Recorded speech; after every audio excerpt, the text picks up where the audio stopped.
Welcome to my bus dungeon. As you can clearly see, I can't. Let's turn on the light. Oh yeah, that's significantly not much better at all. The room my bus is in has two significant issues. It's hot and it's dark. That's why I've been calling it the bus dungeon. It's hot because there's no climate control in here whatsoever. The insulation in this building wasn't very good to begin with and is now significantly deteriorated in some spots. And it has a steel roof. At one point, the steel roof was covered in nice, bright, reflective white paint. All of that paint is now gone, and 2/3 of it is converted to rust. Rust which is now darker, which now absorbs more of the solar's intense heat and convects it downward into this building, making it hot as butt. Obviously, this is only a problem during the summer. In the winter, it's cold as butt. That doesn't really make any sense. It's cold in the winter is what I'm trying to say. And it's dark because, well, there's not enough lighting in here. When I first moved into the shop, all three of these buildings had no lighting or electricity. And since I was starting from scratch, I didn't want to build up a full lighting setup right off the bat. That would have been very expensive. So I cheaped out and installed these big LED saucer lights.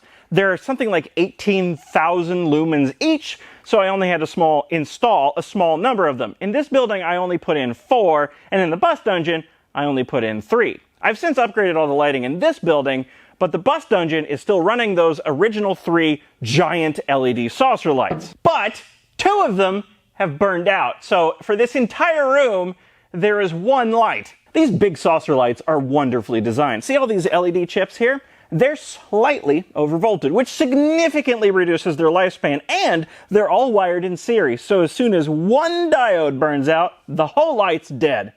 Obviously, I didn't know that when I bought these, but ever since finding that out, I had the 4 in here and all of them burned out too. Ever since finding that out, I've been avoiding these big LED saucer lights like the plague. Don't know if they're all made the same. Not gonna take the risk again. So it's time I renovate this building. Finally give it the overhaul that it deserves. I would say it's so I can have a better lit and more comfortable work environment to work on the bus, but it doesn't matter what's in here. This building needs some attention. I'm gonna start with the roof. My initial plan was actually to rip off all of those rusty steel roofing panels and replace them with brand new, shiny white, solarly reflective steel roofing panels that would last many tens of years. Yeah, obviously this would be a lot of work, but the thing that really killed it for me was the price. Just the new steel roofing panels would have cost almost $3,000, which is a lot more than I expected. Obviously, that would be a lot cheaper than hiring someone else to do it for me, but that's still quite a bit of money. So I went with a new plan. I'm going to be using this stuff. Ew. This is a bucket of Decoat that I have from a previous project. The roof in this building, actually. It's a rubbery, white, reflective roof coating you can paint over steel roofs. This is what I thought I was going to use in the bus dungeon. You can paint it over rust, as far as I know, and it'll seal any rainwater leaks, and it provides a bright, white, reflective roof coating that repels the sun's deadly rays. But it's expensive. This bucket is $290. And according to the coverage specs on the side of the bucket, I would need 10 of these to coat the roof over the bus dungeon.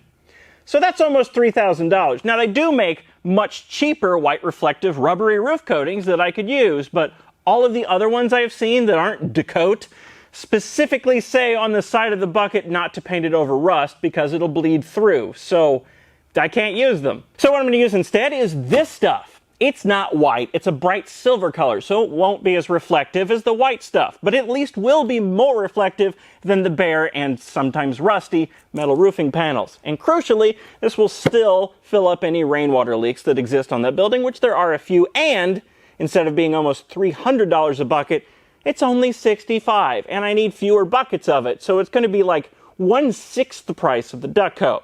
So this is what I'm going to use, and now I just have to apply it. It's going to be so much work, and it's going to be so hot on the top of a hot building. This job was every bit as unpleasant as I was expecting. That's why I did it first. The good news is my neighbor picked today to practice guitar, so that helped. The heat of being up on the hot roof all day was bad, but the worst part was my posture. Look at me! I turned myself into the Hunchback of Notre Dame for at least 2 days after this. Thankfully, this job only took 1 day. To any roofers that may be watching, yes, I am weak. I know, you don't need to tell me. I had some extra roof coating left over, and I knew I'd never want to do this again, so while I was up there, I also coated the roof of my wood shop. Now let's do some work inside the building where it's ever so slightly less hot. But first let me move this big old thing, it's in the way.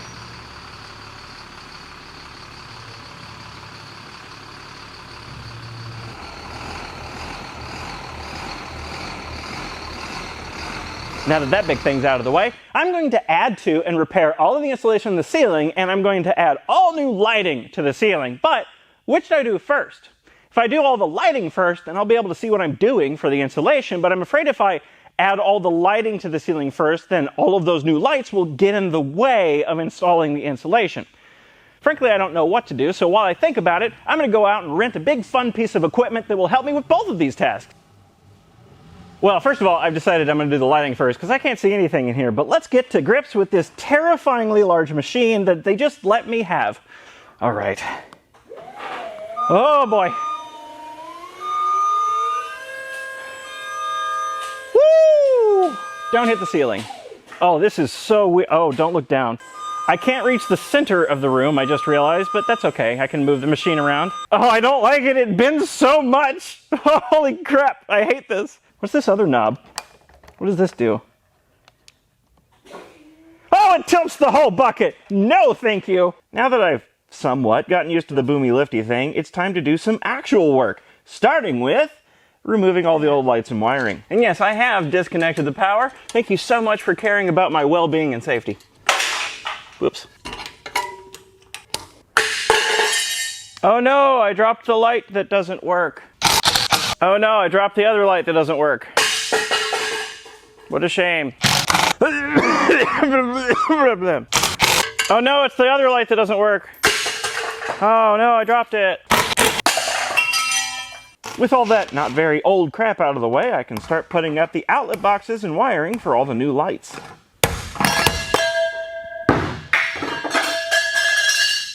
Oops. I used a laser measure here to locate the outlet boxes as close to center as possible. As if it matters. Tiny little problem. The overhead lighting circuit and the south wall outlet circuit currently share a neutral wire, which was fine when there's only 3 overhead lights, but now that I'm going to be putting up 40 lights that are going to total 13 amps, that can't share a neutral with another circuit. So I need to feed a new neutral wire, a second one, down this piece of conduit that runs all the way to that wall, and then down, and then there's 2 more bends. It's not going to be easy, but hopefully I'll get lucky. I didn't.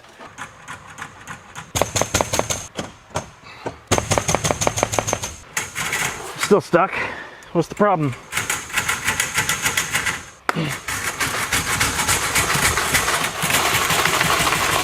I have a confession. I was just getting extremely mad at fish tape because it got stuck. It got stuck because I made it all the way to the breaker box and I was hitting the bottom of the breaker box. I didn't think to check. Oh, I got it! I got it! Time to start on the other half of outlets. Then I got to put up all the lights. I still got a lot of work to do. Arming the breaker. No Sparky. Good sign. Hi, this is a tube. If I look at you through this tube, you can see me and I can see you, but no one from the outside can see what we're looking at inside this tube. That's exactly how a VPN doesn't work. That doesn't make any sense. Private internet access is a VPN, or virtual private network, that takes all of your internet traffic, encrypts it, bundles it up, and routes it through one of their hundreds of servers all around the world. Need to look like you're browsing the internet from Sweden? Simple. Set your server to Stockholm. Hi, I'm Swedish. Koenigsegg, IKEA. Okay, here's Better Call Saul Season 6 on Netflix. Yay! Wait, I thought you said you were Swedish. Saab? Okay, yay! Or maybe you just want all of your internet traffic encrypted. They have servers in all 50 states, so you can pick a server that's local to you and have all of your data protected with virtually no speed loss. Most people use this in public places or at hotels or when they're traveling, but I use it at home because my roommates look like they're up to no good.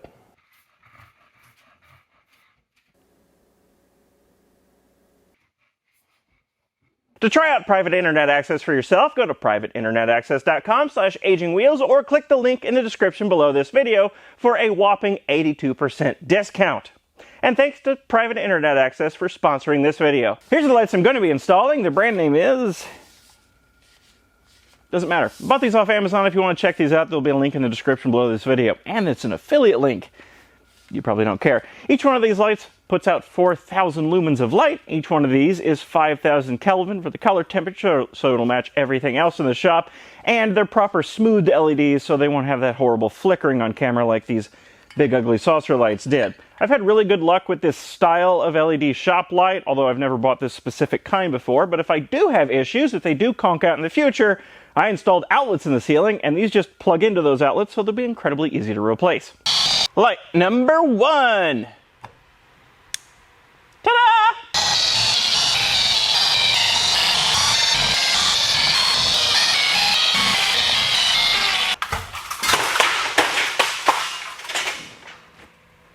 Smooth. Big problem. You probably can't see it on camera. In fact, I almost guarantee you can't see it on camera. These lights are flickering. They're not flickering... They're not flickering with the frequency of the AC sine wave that's being pumped into them. They're flickering randomly and inconsistently. And it is, I want to say it's subtle, but it's also incredibly noticeable. It's one of those effects where if you blink or look around the room, then you can definitely see it.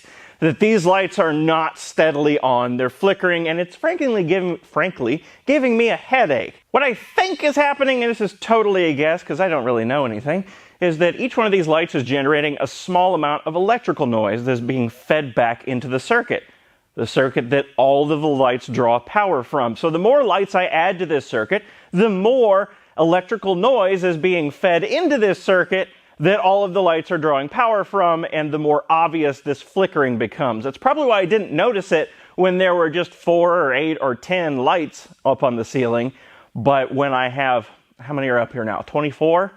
It's incredibly obvious now. I did a tiny amount of research, and I found out that these lights are not Intertech or UL listed. They're not code compliant in any way, shape, or form.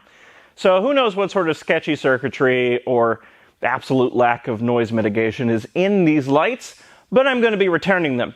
And I bought a set of replacement lights off Amazon. They're very similar to these lights, but they are Intertech listed. It's not as good as UL listed, but it's better than these lights can say. So hopefully, when those new lights arrive, they won't do this. The insulation in this building was added in the way it is in a lot of commercial buildings. You put up a frame, you drape these rolls of insulation over the frame, and then you screw in the sheet metal panels over top of it to smash the insulation between the frame and the sheet metal. This is a very easy way to add insulation to a building, but it also makes the insulation very ineffective. Where the insulation is smashed between the frame and the sheet metal, it's smashed flat and provides no insulation value. In addition to that, on both ends of my ceiling, the insulation is falling down and positively gross looking. I've gone out and bought this big old pack of vinyl-faced insulation rolls. The bare minimum I want to do is on the ends of the ceiling where the insulation is falling down, I want to take down all of that falling downy insulation and replace it with this new stuff. If that process isn't too horrible, I would like to add insulation to the rest of the ceiling. The insulation value with all this smashed insulation up there is pretty minimal, and especially in the winter, you want extra insulation in the ceiling. So if it's not going to be a terrible amount of work, even though I know it will and it'll be dirty, I would like to add insulation to the entire ceiling. But the bottom line is I need to fix the ends where it's falling down. I cannot adequately express how little I'm looking forward to this job. So I might as well get to it. I only have this boom lift for a few days. The heck? This is hiding up here. Look at this. It's a gigantic, very heavy fluorescent light fixture that I'm going to throw down onto the ground.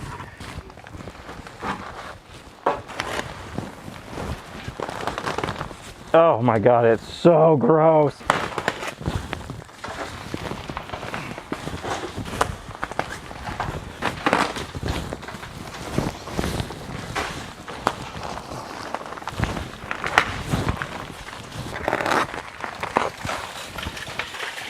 So very gross.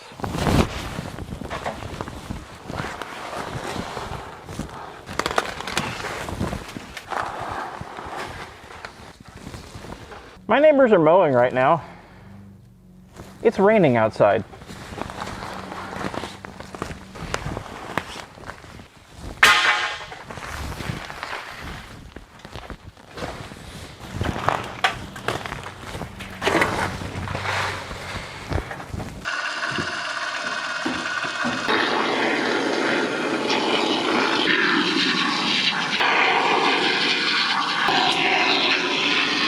I didn't know how I was going to hold the new insulation rolls in place, so the first thing I tried was to basically copy my other building and string wires between the rafters for the insulation to rest on.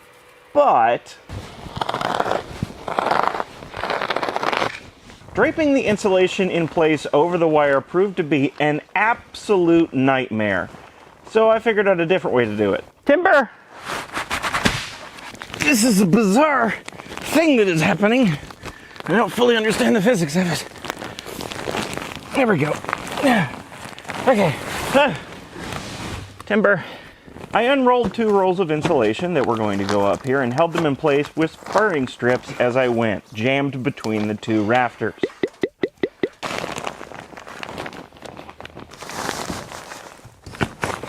So my camera ran out of memory while I was right about there, and I was obviously too preoccupied to do anything about it, so none of that got recorded. But it's up there. No, it doesn't look very good, but I don't care, because putting it up there was awful. And at the beginning, before I did this, I was debating whether or not I was going to add another layer of insulation to the rest of the ceiling. I would rather rub the insulation in my eyes than do that, so no. What you see here is what's going to stay for a while. If I do add another layer of insulation to the ceiling, which would be a good idea because it's only an R11 up there, I'm going to do so in the form of rigid foam board insulation because it's much easier to work with and surprisingly cheaper than this stuff. But anyway, it's time to put in the new lights that I ordered. They're all disheveled on the shelves over here because I laid them all out on the floor, plugged them all in, turned them on, and turned off the overhead lights to see if I could detect any noticeable flicker or any other nasty side effects, and I couldn't. Hopefully when I get these up in the ceiling, that remains true and I don't start seeing flicker that I didn't see before. And to put them up there, I've rented a skizzer lift. I should have done this to begin with because I don't know how or why, but this is 1/3 the price of renting that boom lift, and it's easier to use. And I can drive it around. It's got like electro-hydraulic motors and makes cool sounds. Onward! Ah, too fast.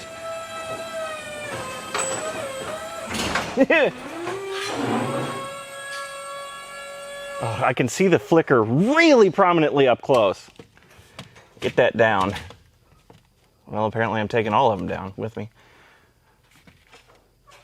Oh, there's no way. I was going to say, if I'm really lucky, then they can use the same mount holes, but I can already tell that's not the case. I'm driving a high-up car. Oh, God, this really does feel weird.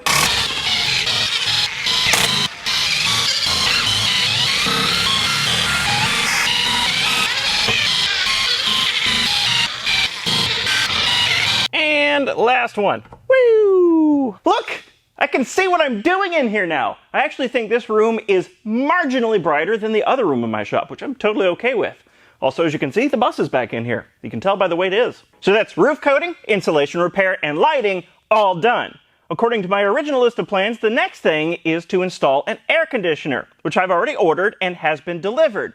But I'm going to do one other thing first. I'm going to add something to my list to do to this building that it desperately needs. But that I'll save for part 2. The scope of this project quickly ballooned out of control. That little extra step that I just mentioned took on a whole life of its own, so it'll be in part 2. Thank you for watching. As always, huge thanks to my patrons, and I'll see you in part 2.